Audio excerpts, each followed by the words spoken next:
शांत भैया बनतो सीएम तब बिहार सुधरतो रे। इस बार सही बात कि पी के बनतो सीएम तब बिहार सुधरतो रे कि ढेर दिन रहलो नीतीश कुमार अब सरकार बदलतो रे।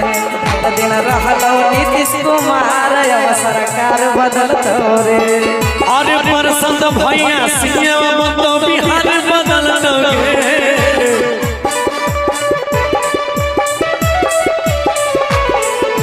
जनसुरा जय तो बिहार बदलतो गे। ढेर दिन रहलो नीतीश कुमार अब सरकार बदलतो रे। ढेर दिन रहल आरजेडी अब सरकार बदलतो गे।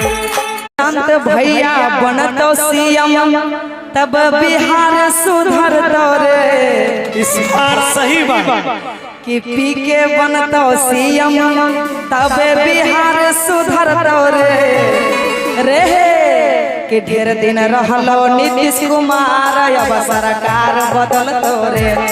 दिन रहलो नीतीश कुमार अब सरकार बदलतो रे। अरे प्रसन्न भैया सीएम तो बिहार बदलतो गे।